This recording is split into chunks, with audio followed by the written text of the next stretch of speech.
welcome to the live stream. Get in here. Even get a patient.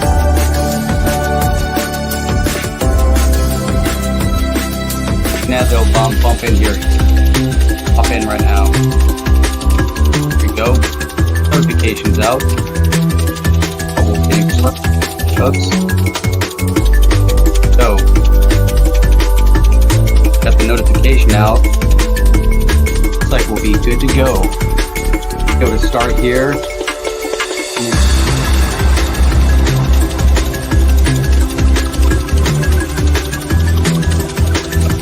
Get going. A lot to talk about today. Thank you guys are here on the chain. Here with a huddle review. Man, it's been a while. We went live. So, kind of looking forward to this. I think it's going to be a great show. Yo, what's up, Rod Hop? Good to see you. Morning. You guys got your morning coffee and workout you guys had to do. We're going to talk all about crypto. Let's see. We can even talk a little bit about Bitcoin and XRP. I'm not sure. Yo, what's up? DDD, Triple D, Stephen Kurt, what's up? Got this going on. Right. It's been a while. I haven't live streamed in, I don't know, about a month. So, good to be here. Get this going here momentarily. Thinking like 30 seconds this thing's gonna kick off. It's gonna be live. Right. Here we go. 8 a.m. here on the East Coast. You guys are tuning in from. Great to have you guys here. Michael bouncing in. That's right, Jerry. Here we go. Kick this off right about now. All right, welcome. Good morning, everybody. Man, this is awesome. I haven't live streamed in about a month. It's out doing the morning walk with the dog. I said, you know what? I'm gonna have to live stream this morning. Got some ideas, got some thoughts in my head, and I just said, you know what? Now is the time to have a little bit of a conversation here. I don't know what's up with my shirt, but the lighting all around me is really, really bizarre. Look at it. I'm like staticky. Every time I wear this shirt's a little off. So anyhow, all right, here we go. You know what I want to start out with this morning? First of all, I want to say, just give a shout out to everybody that's here with us this morning. Good morning to everybody. It's been interesting the past week. There's been a little bit of a spike in the crypto market, a little bit of excitement, a few things going on. So maybe my camera's a little bit off. Let me see if I can adjust the camera up or down.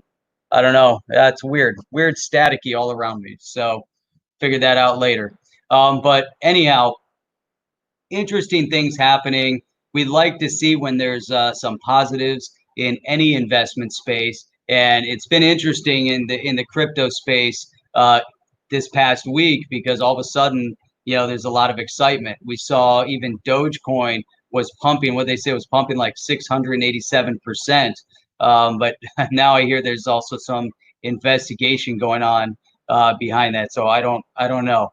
But here's what I wanted to start out with. Now, when we talk about digital currency, we talk about cryptocurrency. A lot of what we discuss has to do with real world utility. How is the digital world, how is the digital currency world going to impact everyday life? So one primary example, I think a key example that'll impact everybody. I think there's many ways that it's going to impact everybody. And I just want to let you guys know, if you have any feedback, comments, go ahead and throw them in there, and I'll post those comments up and we can discuss them as we go. But so let me take a step back, I guess, before we get into some of the, some of this thought process. But So we're going to get into, I want to dig a little bit into some comments that we heard recently from David Schwartz, a Ripple executive. We're going to talk a little bit about global compatibility, really as a key factor. We see these central bank digital currencies popping up around the world. What do they really mean? Are they true digital currencies in terms of cryptocurrency, or is it just a digitized version of fiat currency? So we want to get into that a little bit. Also want to think about what does it really mean by these countries that are now in direct control of these digital currencies and centralizing them. Let's talk a little bit about the pros and cons, and so that's about it. But we're going to start off with really looking at, you know, what is it that's going to bring about mainstream adoption in the crypto space. Mainstream adoption in the crypto space, our primary focus again is going to be utility. I guess there's a couple areas of it, because you want utility of the technology, but then you also want adoption from an investment perspective of the mainstream investors. And in order for mainstream investment to get into this space, it's going to have to become a little bit more simplified and also safe. This is something we've talked about really for the past couple of years, ever since I got involved in this space. The biggest hurdle to overcome has always been, how do you protect your digital asset? How do you protect your digital currency? And so that's really always number one on the list, number one priority. So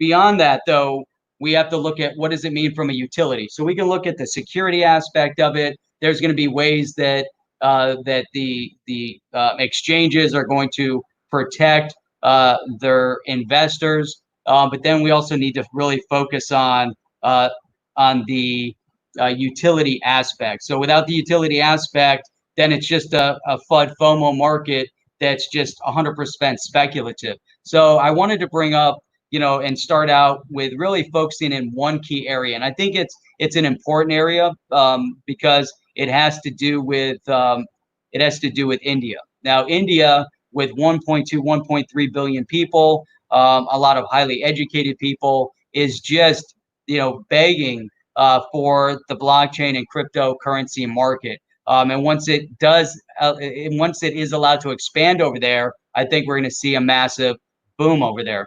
Yo, I want to say just big shout out to Big E. Yo, what's up, Chip? And good to see you over here. Chip is typically right here when he's hosting the XRP Minute, when we're doing our live streams together, and when we do the roundtable. We do the roundtable every Sunday evening at 8 p.m. We always have good guests on there as well. So anyhow, so I want to look at India now. Again, why do we want to look at India from a utility perspective?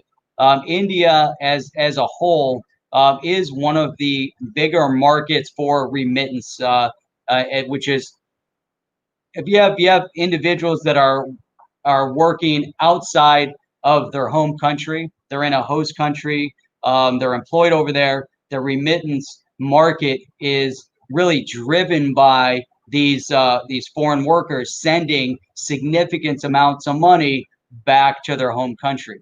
Now, India is one of the largest in that space, and if you look kind of down a list, you could put Mexico is high on that list. India is for sure high on that list. There's other South American countries, as well as countries in Asia that are high on the list for foreign workers in terms of remittance payments. And it's interesting because I was reading this article this past week that really emphasized, it was talking about one specific area in India called Kerala. And it's interesting because the remittance payments in that space were really, really significant, and meaning that a lot of the residents of this one region in India were going overseas to work. And it's interesting as you kind of drive down through this conversation, why is it important, but also why is what we're going through right now also kind of a pullback in some of these remittance markets, which is, I think, is interesting because it further drives the opportunity I would say, for developing economies and creating economies of scale within the home country, instead of always having people having to go outside of their country to work. It's now we can magnify the need in certain regions of the world to need to work back and rebuild or build the economies within the home country. Now, in this scenario, and the reason why I'm focusing on this one specifically is because they look at this in a pre and post pandemic world. So we're only talking about over the past 3 or 4 months, where in this region, you have a significant number of the population from Kerala that was actually leaving and going outside of India to work. Many of them ended up staying overseas because they get better jobs overseas, because there's more opportunity potentially overseas.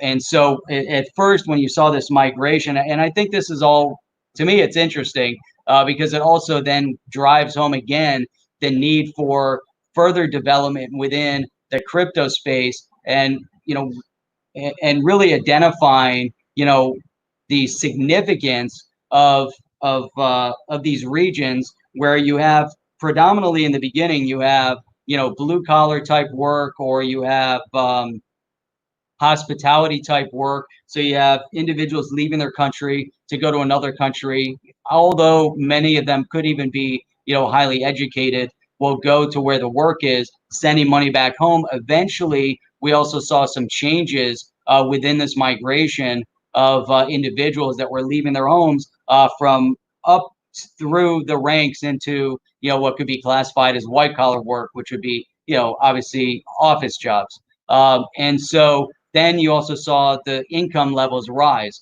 Now what's happening because of this pandemic, because of the economic pullback everywhere, these individuals that are working abroad that are sending money home, many of them now aren't able to send the amount of money home. Maybe they're furloughed, maybe they're laid off, maybe the businesses are closed, whatever the case might be. In these regions, many of them ended up in the Gulf region or elsewhere to send money home. So now there's a lack of money going back home. So we're talking about one particular use case, which is the remittance space. Now, the remittance market, which is also, incidentally, a huge market for Ripple, which utilized the RippleNet software to move money cross-border. However, they weren't hyper-focused from a remittance perspective. They're not hyper-focused on the retail consumer, although through their relationship with MoneyGram is hyper-focused on that kind of trend, on that kind of money movement. Whereas initially, let's say Ripple is more hyper-focused on large institutional movement of money. Businesses, although pulling back, maybe we even see a slight pullback of transactions, international transactions, or you can even make an argument that those transactions are still ongoing. But here, what we're seeing is, and I'm looking for this specific statistic. So this is interesting. So within the Gulf Coast, in the Gulf region. So we're talking about in the Middle East, in the Gulf. So they could really be. Most of the employment, I think, would be probably within the UAE, some into Saudi, and some elsewhere. So UAE, including like Dubai and some of these other regions. But you have about 2 to 2.5 million people from this one region of India that are working overseas to send money back home. Now, that creates a huge reliance on this foreign funding to go back home. So those regions are no longer self-sufficient. So you have no self-sufficiency in this one region of Kerala, because what is their primary good? Their primary good is labor, and it's the export of labor. And so they're sending their people from that region that live there are leaving to where the money is to send the money back home in large numbers. We see the exact same thing, or have seen over the years, the significance of how much money is transacted and moved from workers that come in the United States from Mexico. Let's say there's a huge amount of money that is sent back home, back to their home countries in Mexico, as we're seeing also in India, and especially in this one region of India. Now, it's so look at DDD, triple D there, digital dinero Dave. That's what my girls, where to go, entire family does. She's from Kerala, so there you go. And it's interesting because, and why do I bring this up? Why am I focused on this? I think one of the primary areas of what we really need to understand, is how do we look for true purpose, true problem-solving purpose within the blockchain space, within the cryptocurrency market. And we don't have to go too far, because if you look at that as a particular point, then you start realizing that here's an entire region whose economy is reliant on their citizens going to another country to send the money back. Now, the remittance market's interesting because the remittance market is one key need and one key utility exactly for blockchain, exactly for cryptocurrency. Why is that? Because you can then send these remittance payments back to the home country efficiently, cost effectively, because it's basically can be done almost at no cost. Whereas the typical mechanism of how they send the money back home, those money senders take a large percentage, a large cut to transact and send that money home.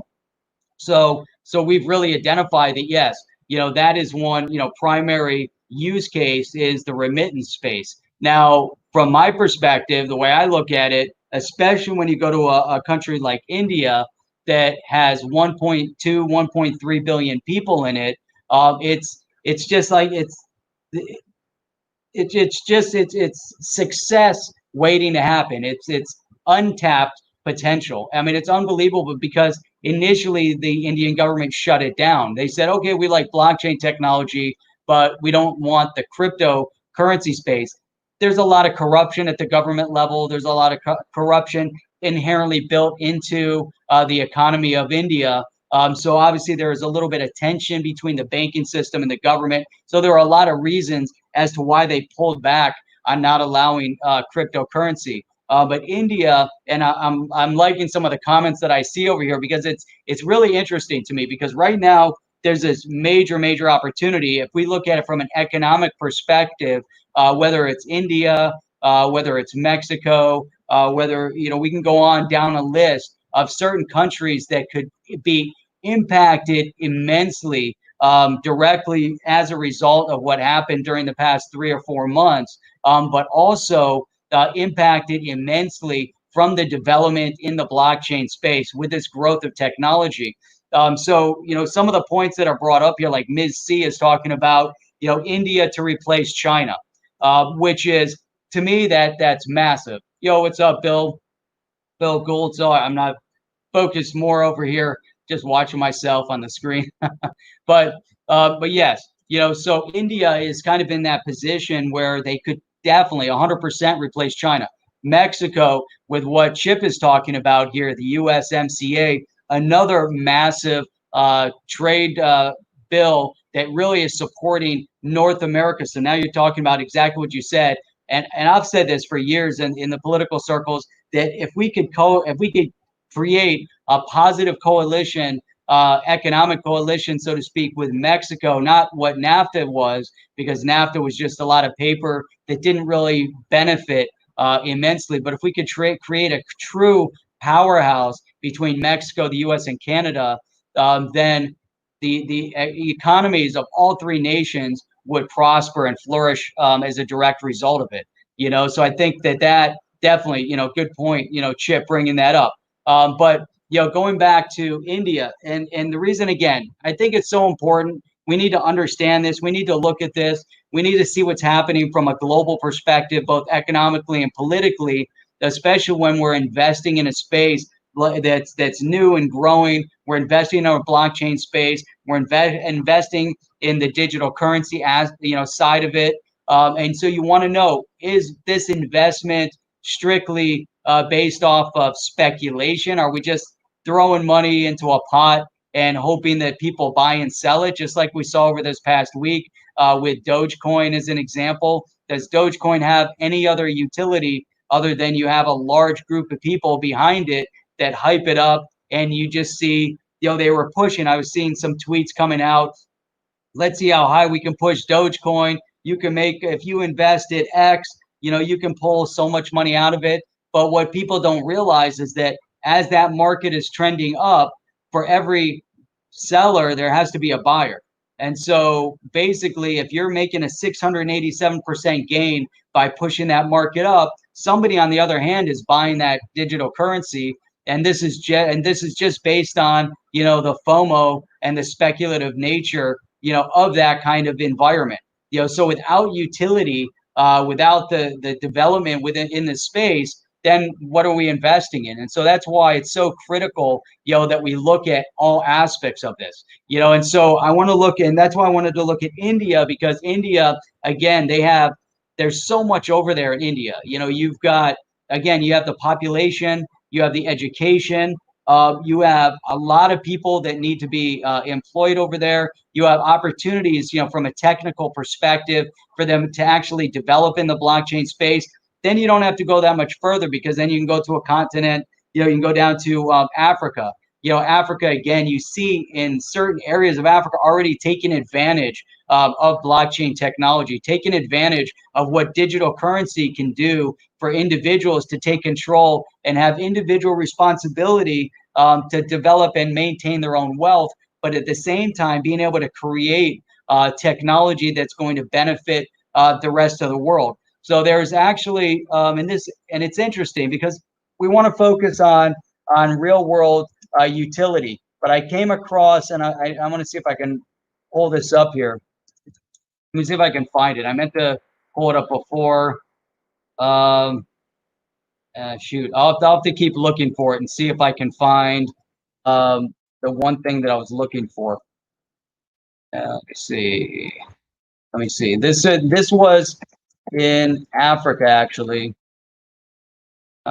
Here we go. So it's interesting because there's a lot of talk, and within different financial spaces of talking about, is, let's say Africa the next frontier for cryptocurrency. I think any region could be the next frontier for cryptocurrency. Why is, Africa, also unique? Because again, you have a population where they rely in many times on workers going outside of their countries, just like in India and in Kerala, they rely heavily on their population leaving their country to go work in someone else's country. If that country decides to shut you off, your country then has no revenue. They have no revenue stream. They're not making any money. Then the people will struggle. And then you have nothing. And so it's very important to create and develop self-sufficiency. What's so important about the digital currency space and the blockchain space is that you can create, is that within this digital currency space, individuals can take control of their own banking, so to speak. But then they have more readily, banking becomes more readily accessible to them. And so in many of these countries at the same time, they also live based on fiat currency. They're not transacting with credit cards. They're living, day to day based on fiat currency. So I think that that's really, really critical. And we're going to look at I want to pull up this in a second here. We're going to pull up this company, Okra, over in Africa. This woman created this company, and it's significant because this company's, developing in Africa in an area of need where they can then employ individuals. They can create opportunity zones where people then have available access to cryptocurrency as a form of banking in order to benefit themselves from a business perspective and allow the economies to grow. And so there's just so much going on, in the area. Stephen Kurt brought up a comment here. So I want to pull this up real quick. When Ripple is done with cross-border, there's a lot more coming in 5 to 10 years. They'll be into everything once interoperability happens on the internet. And that's a really, really key point, because here again, we have countries around the world that are getting into, we're seeing little zones popping up One of the biggest issues that we run into again would then be the walled garden mentality, meaning that you're creating a zone here, but then you have a lack of interoperability. So then you're going to have some issues with that, with the overall transaction. So man, a lot of people are bringing up some good points because I assume Tata, you're talking about Tata Motors. I think I don't know, maybe you're talking about a digital asset, but Tata Motors, maybe not. Let's see. Oh, all right. Let's see. Oh, you brought it up here. Looks to provide banks, institutions, crypto trading desk solutions. Could indicate India becoming a player in the digital asset space. Could be. They need to change some individual regulations over there. But here's another point. Huge manufacturing sector. Manufacturing. What does manufacturing benefit from? And these are other points that I think are critical to look at. Because again, real world utility. So what are all beyond the remittance space? Once you can get beyond the remittance space, and let's say the countries start really looking inside and saying, okay, like in India, how can we benefit our population? What else do we need? What's critical over there? Healthcare is immensely critical over in India as it is in all other parts of the world. But because you have such a large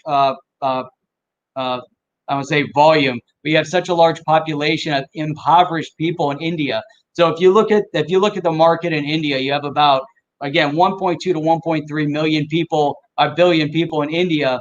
The top sector, the wealthy, is about 200 million people, and that's a wealth. So you're looking at maybe not, it might be even higher than 200 million, but you're talking about almost, about 2/3 of the size of the population of the United States in India, wealthy. Then you have about, another 200 or 300 million people that could be considered middle class. And then the rest of the population is in poverty. So you have about 700 million people, so twice the size of the population of the United States, that are living in poverty.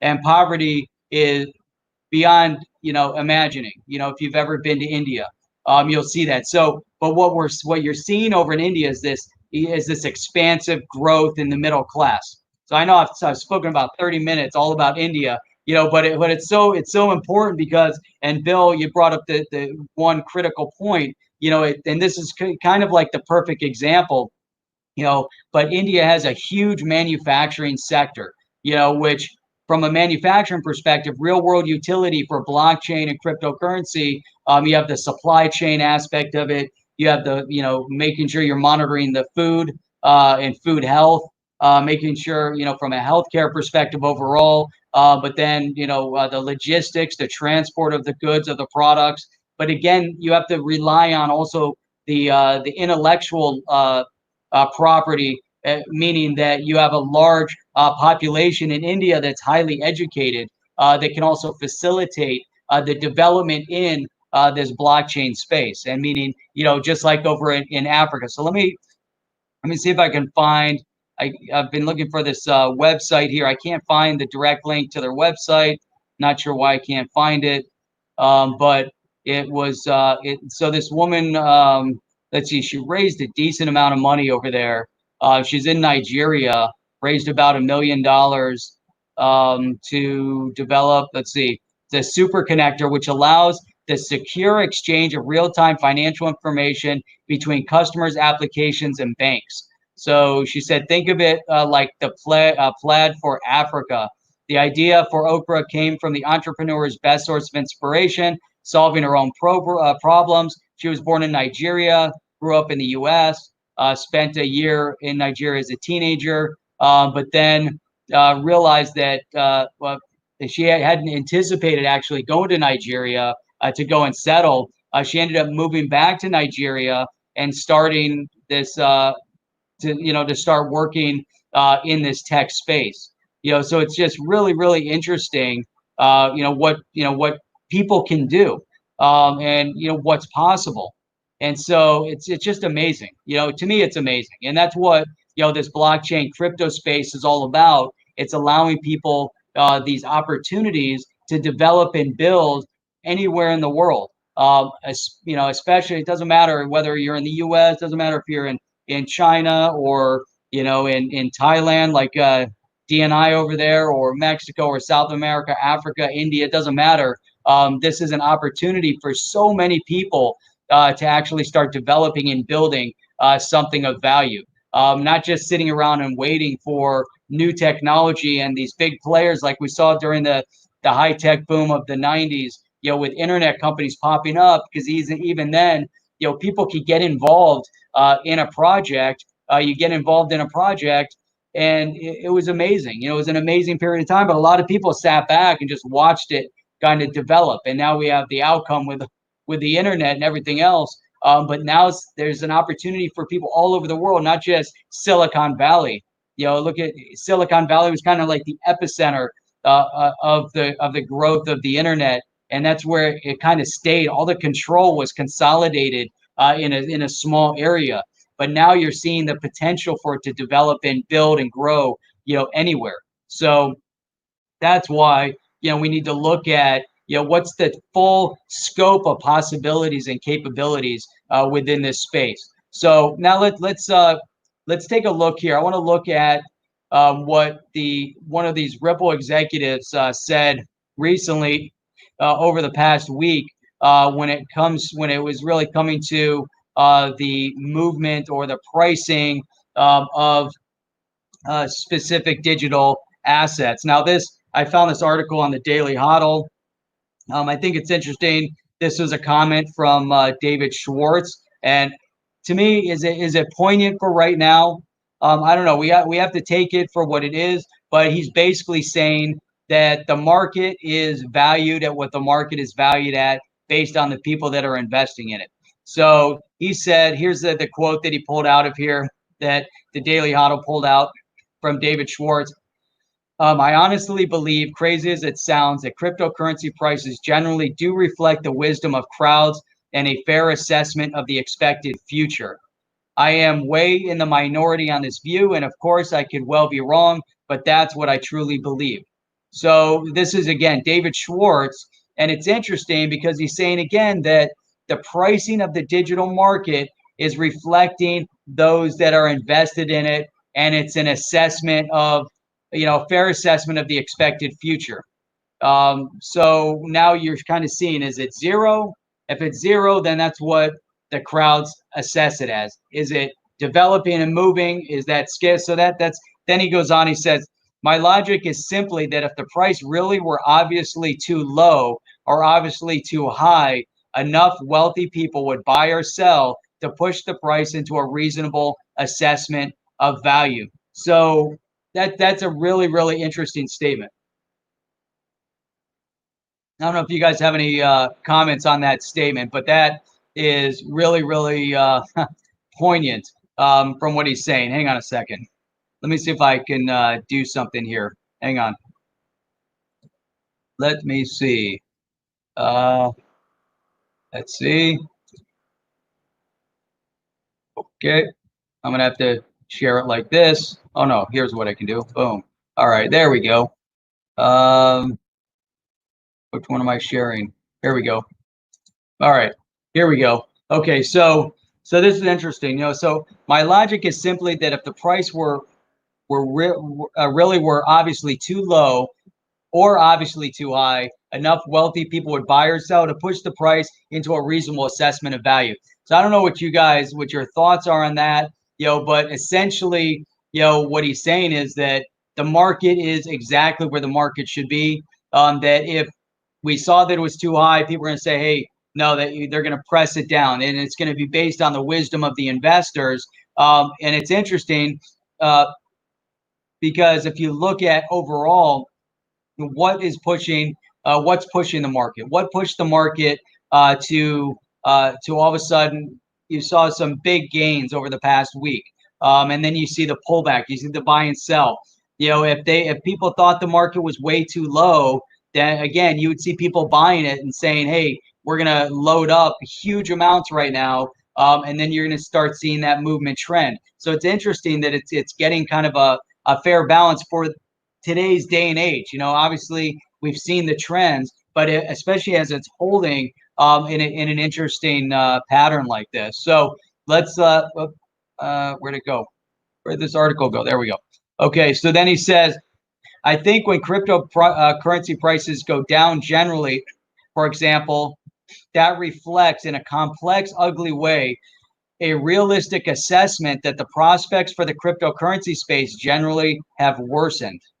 So that is the emotion. So right now, my opinion, it's a very speculative market. People invest based on emotion. They're not able to invest based on real world utility because the real world utility adoption isn't such yet that it's able to on its own push the value of the market higher. It's still based on what people speculate the value to be, what they emotionally feel the value to be.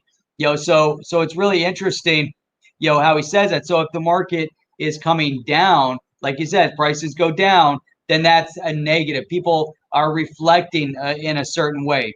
He adds that he believes that cryptocurrency market is mostly fair. I mean, there's a really interesting multiple statements that the Daily Hodl pulled out over here. My argument is that the cryptocurrency market is mostly fair in this sense because it's spread over a large number of exchanges.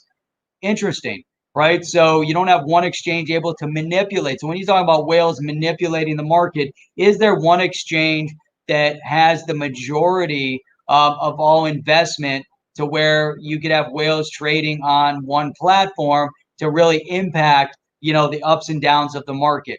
Can it be emotional buy and sell based on news announcement? Yes. But can they manipulate it across the board? This is what he's basically saying.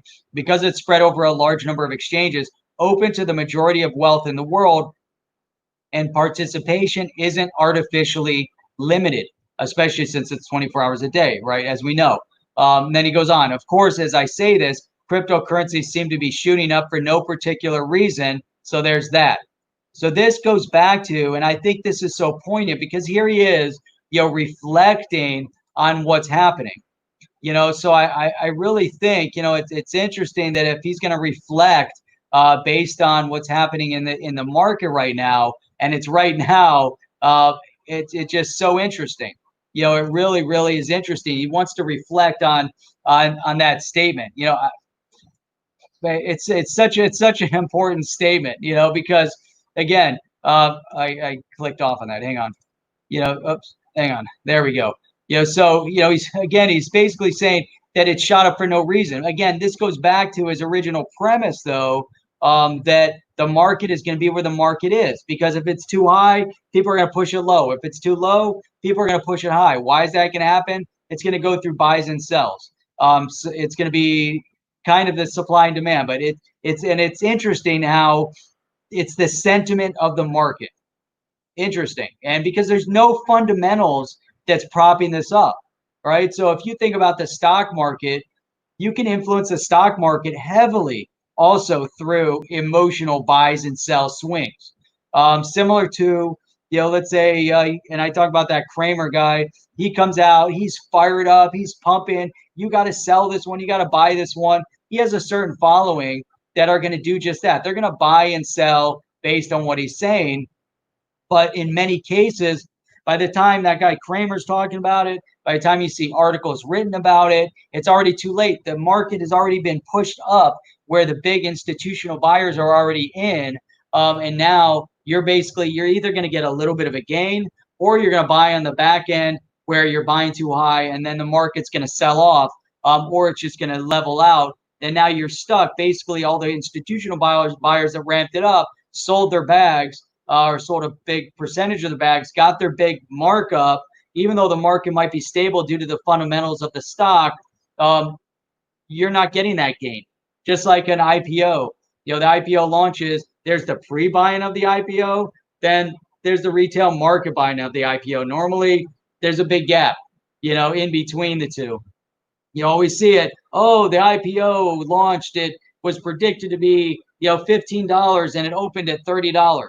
And that's because of what happened before that. So then that $30 escalates rapidly, and now you're buying, and then it pulls back because the real value of that opening of that market probably should have been 15 to 20. But then the excitement of it, the FOMO and the hype, builds up that expectation, and then it pulls back, and guess who's left holding the bag? Just like in this space, like with the Dogecoin, people are hyping it up. Hey, let's get it to 1,000% gain. All right, but who's up there buying at 1,000% gain? They're the ones that are going to be left holding the bag. In the case of the crypto space, right now, it's interesting because it's a decentralized, currency across the board, because you can buy and sell whatever you want. But there's going to be a perceived value. That perception of value is what the market's at, according to David Schwartz, because of the buys and sells. The market is exactly where it's supposed to be right now. So a year from now, if Bitcoin's $1 million and Ethereum is $10,000 and XRP is $1,000, then David Schwartz's theory on that is that that's where the perception of the market is. If next year Bitcoin is $1,000 and Ethereum is $10 and XRP is still 20 cents, then that's what the expectation of the market is. That's where it needs to be, based on the people, based on the lack of manipulation. Now he goes into it and he goes further, because he says, he notes that unlike many other people in the crypto industry, he doesn't believe that whales can manipulate prices as they please. And this goes back to his argument that it's mostly fair because of there's so many exchanges out there that it would be hard that one exchange might not hold the majority, based on the fact there might be 10 other exchanges. Between those 10, they have more weight than the one. The one has a large weight compared to each individual one, and can definitely make an impact. But overall, his thought process is that it doesn't across the board, because then it bounces. So I just thought, all of this was really, really intriguing, just really interesting. Let me see. I saw a whole bunch of people kind of bounced in here. And it's great. I see new people that I haven't seen before, like Stephen Kurt, QJ, XRP, Riz XRP, XRP Hodler. I'm not sure if I've seen you in here before, but I've seen other hodlers, so possible. We've got Jay Prakash. Looks like he, also new. I'm just going up the list. It's so great to see people, and then I see people that we know, people that we don't know. It's awesome. But let's see here. This is interesting here. I think crypto in time may react like the stock market, ebb and flow, up or down according to conditions. Yeah, I believe that too. I think we're starting to see that trend a little bit. But also the real world utility goes back to the purpose, whether we want projects that are solutions to problems versus projects that are solutions trying to identify problems. All of those types of projects that are solutions without problems, they're going to go away. All those projects that are solutions solving problems are probably going to be the ones that stay. What percentage of them? We don't know. Is Dogecoin going to stay around? Who knows? But it's interesting because it's the one crypto that there's a large community behind it, and it's kind of cool. People like it. It's just interesting. As it goes through. QJ. When it switches from speculation market to investment market, the use case rather than the hype will change. Perfect point. Exactly. And that, I think that's the exact point of everything, is that when we see that right now we're in this speculative scenario, everything is based on speculation. It's not propped up. There's no fundamentals behind Bitcoin. You can't say there's a Bitcoin company. All we can say is that there's an expectation from the global market, the whole world. It's so amazing that the whole world has a perception of value for Bitcoin, the whole world based on those that are investing in it. So Bitcoin has a perceived value globally at the level that it's at right now. Whatever it's at now, I don't know, 9,200, 9,300, 9,100, wherever it's at right now. The global perception of value for XRP is 20 cents right now, or 19 cents. The global expectation and value of Ethereum is 200 and whatever dollars it's at right now. It's really interesting because it's a global phenomenon. It's not U.S., it's not India, it's not Asia, Asia, China, Japan. It's not the middle. It's just everywhere, all around the world. There's people that are investing with an expectation. But QJ, I mean, that's the point, that mainstream adoption in order to switch from this pure speculative space to actual real growth is going to be when we see we're going to see the use cases start to kick in and really consolidating. So a big use case that you can consolidate, let's say with Bitcoin, for instance, there's an expectation that it's a store of value. That becomes the use case that people say, look, Bitcoin is the store of value. Maybe Bitcoin is also the foundation eventually. Who knows? I mean, we're saying there's going to be a separation where Bitcoin and the altcoin market, everything kind of goes on its way, but we still see everything is relatively tied together. And maybe that continues forever. I don't think anybody ever knows that, because if that's its use case is a store of value, then that's the expectation globally. Everybody has that expectation, and it's a decentralized form of expectation. You can argue whether or not it's manipulated or not, which there's potentially high probability, that maybe there's a large majority of the mining operation for Bitcoin is, country centric in one region where they could potentially, impact. And there's a lot that can go into that space of it. But overall, it's just so interesting. Just so interesting. So let's see here.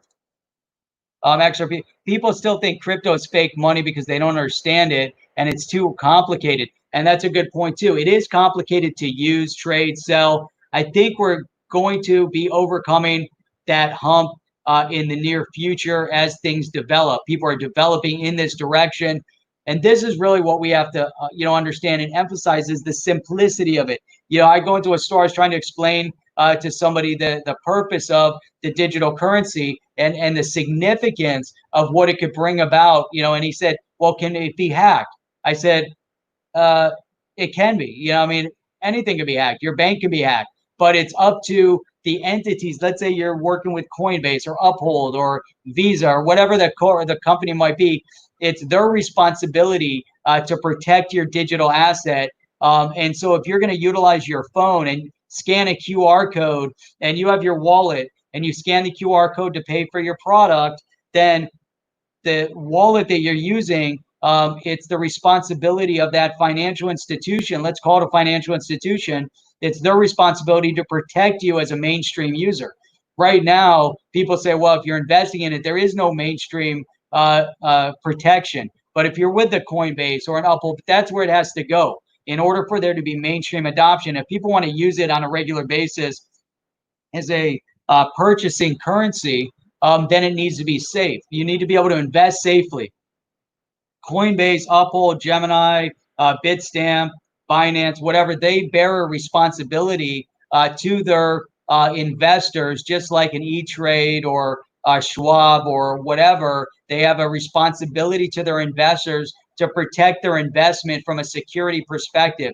Do you need to use two-step authentication? Is there going to be a three-step or a four-step? Is quantum computing eventually going to break the code of a Bitcoin? But when it gets to that point, there's going to be other protective measures in place. So it's constantly a growth cycle. But that is, for the utility. Do people really need to understand the fundamentals of the crypto market or anything else? I don't know if people really need to understand, everything. I think what people need to understand is that it's easy. It can't be complicated. Nobody cares what's really behind everything. So, I wanted to give a shout out to Rough Rican. What's up, man? Thank you for the $3. I definitely want to, just give a shout out to everybody that's here. You guys are awesome.